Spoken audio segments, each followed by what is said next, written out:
নমস্কার বন্ধুরা, মাম্পিস কিচেনে আপনাদের সকলকে স্বাগত জানাই। আজ এসে গেছি আরেকটা নতুন রেসিপি নিয়ে।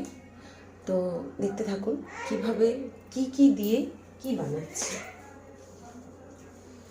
কড়াইতে তেল নিয়ে নিয়েছি, তেলটা গরম হয়ে এসেছে। এবার দিয়ে দেবো কিছু পেঁয়াজ কুচি, ঠিক এই 1 মুঠো।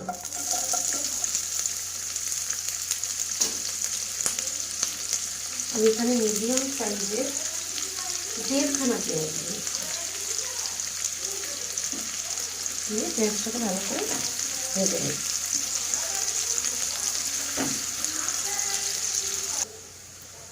পেঁয়াজটা ভাজা হয়ে গেছে, ভালোভাবে দেখতে পাচ্ছেন একটু লাল লাল হয়ে এসেছে। এবার দিয়ে দিচ্ছি একটা ছোট টমেটো,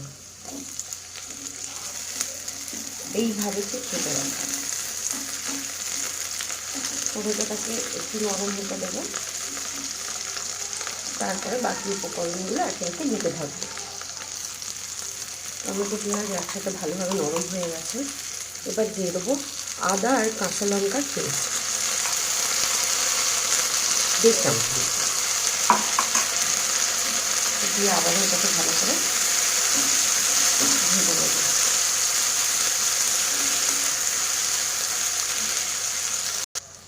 এবার দিয়ে দিচ্ছি কিছু গুঁড়ো মশলা, লঙ্কা গুঁড়ো, হলুদ গুঁড়ো, জিরে গুঁড়ো আর ধনে গুঁড়ো, সবই কম কম পরিমাণ দেখতে পাচ্ছেন। দিয়ে দিলাম, দিয়ে মশলাটাকে কষিয়ে নেব। দিয়ে দেব স্বাদ অনুযায়ী নুন।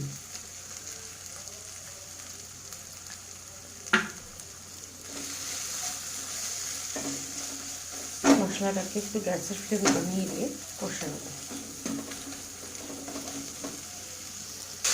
এবার দিয়ে দেবো কেটে রাখা সবজিটা।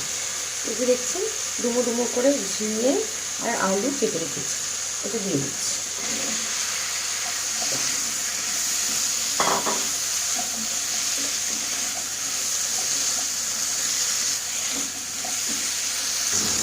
একটু কষিয়ে নিয়ে আমি এটাকে একটু ঢেকে দিচ্ছি।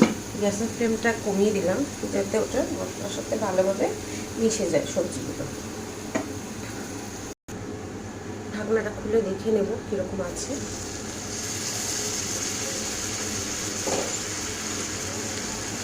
সবজি ভালোভাবে কষে গেছে মশলার সাথে।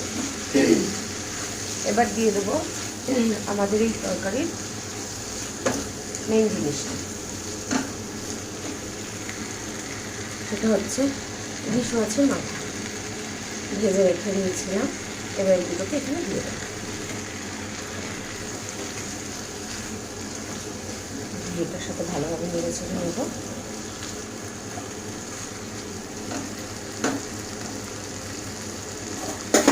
চামচের সাহায্যে মাথা দুটোকে একটু ভেঙে দেবো।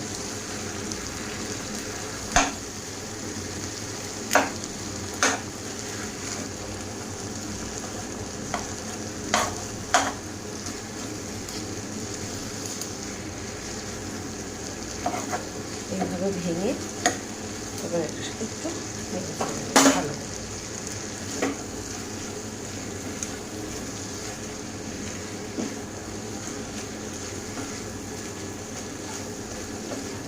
ব্যাস, সামান্য অল্প একটু জল দিয়ে এটাকে ফুটতে দিয়ে দেবো।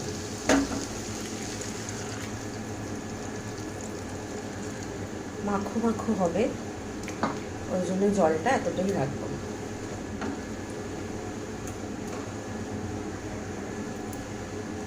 এবার ঢাকনা দিয়ে ঢেকে দেবো।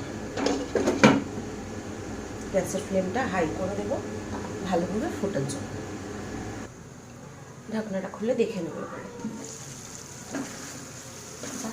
সুন্দর হয়ে গেছে একটা নতুন রেসিপি ইলিশ মাছের মাথা দিয়ে। বাড়িতে নিশ্চয়ই বন্ধুরা ট্রাই করবেন এইভাবে। অনেকে অনেক রকমভাবে ইলিশ মাছের মাথা দিয়ে রান্না করেন আপনারা, আমিও করি, কিন্তু আজকে এটা একটা নতুনত্ব রান্না।